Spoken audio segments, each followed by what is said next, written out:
नमस्कार दोस्तों, अपना सुंदर भारत चैनल में आपका स्वागत है।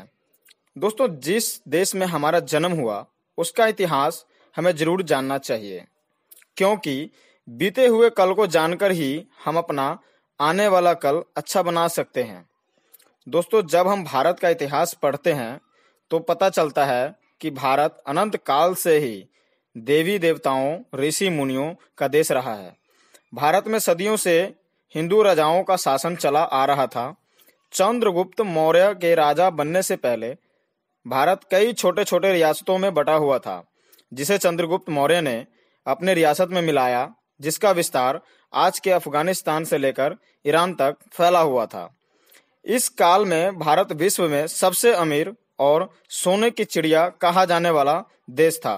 यही कारण था जो विदेशी आक्रामकों का ध्यान भारत की ओर आकर्षित किया और भारत पर विदेशी आक्रमण होने लगा और भारत गुलामी के जंजीर में बंधता चला गया। आज इसी विषय पर बात करते हुए ये जानेंगे कि भारत पर पहला विदेशी आक्रमण किसने किया, कब किया और कैसे किया। भारत में मुस्लिम शासक कब आए और कैसे आए। दोस्तों, आगे इस प्रश्न का उत्तर जानेंगे, लेकिन उससे पहले आपसे एक छोटी सी विनती है। अगर आप संपूर्ण भारत का इतिहास जानने का इच्छा रखते हैं तो इस चैनल को सब्सक्राइब कर लीजिए, ताकि भविष्य में सभी वीडियो आप तक आसानी से पहुंच सके। तो चलिए बात आगे बढ़ाते हैं। वैसे तो भारत का इतिहास बहुत बड़ा है। भारत के इतिहास में बहुत सारी घटनाएं घटी, लेकिन उन्हीं घटनाओं में से एक घटना ये है कि भारत पर विदेशी आक्रमण। तो जो भारत पे सबसे पहले विदेशी आक्रमक था उसका नाम मोहम्मद बिन कासिम था।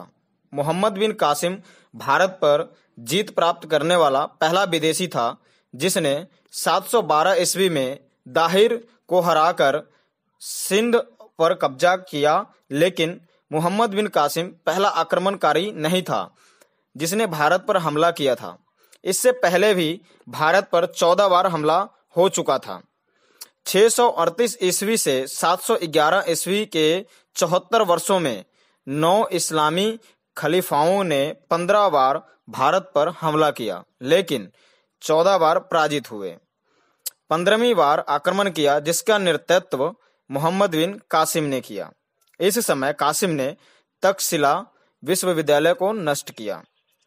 अरबों का राज केवल सिंध के कुछ भाग तक तथा पंजाब के दक्षिण भाग तक ही सीमित था, जो अब पाकिस्तान में शामिल हो गया है।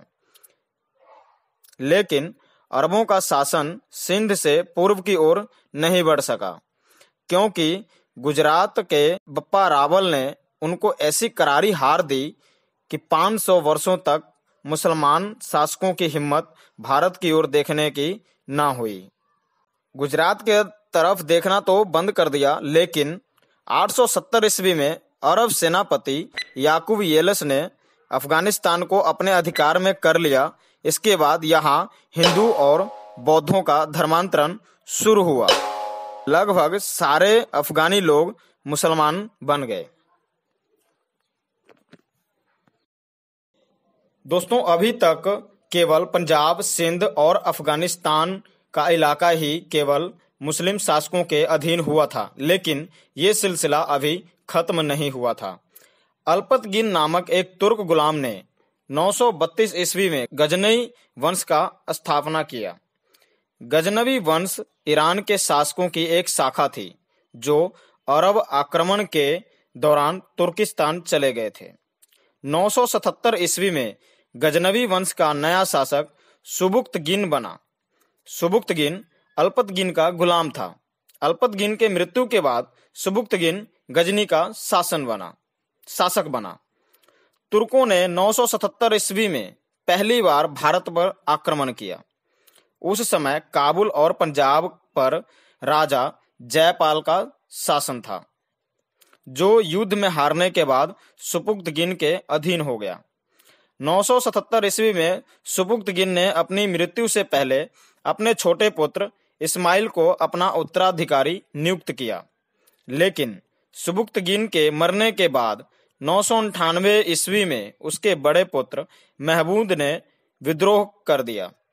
इस विद्रोह में इस्माइल हार गया और गजनी पर महमूद का अधिकार हो गया, जो आगे चलकर महमूद गजनवी से जाना जाता है।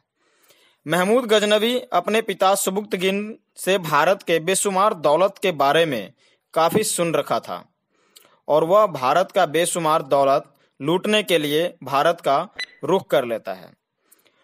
उसका भारत पर आक्रमण करने का उद्देश्य केवल भारत को लूटना था, न कि मुस्लिम साम्राज्य का विस्तार करना। इतिहासकारों के अनुसार गजनवी भारत पर कुल 17 बार आक्रमण करता है। यह बात कई जगह पर 12 बार आक्रमण करने का लिखा हुआ। 1025 में महमूद गजनवी ने ही गुजरात के सोमनाथ मंदिर को लूटा और तोड़ा। 1030 ईस्वी में गजनवी को किसी बीमारी के कारण मृत्यु हो गई, लेकिन मुस्लिमों का आक्रमण अभी खत्म नहीं हुआ था। दोस्तों, भारत पर अगला आक्रमणकारी कौन था, इसकी जानकारी मैं आपको अगले वीडियो में दूंगा। आज का वीडियो आपको कैसा लगा कमेंट करके जरूर बताइएगा।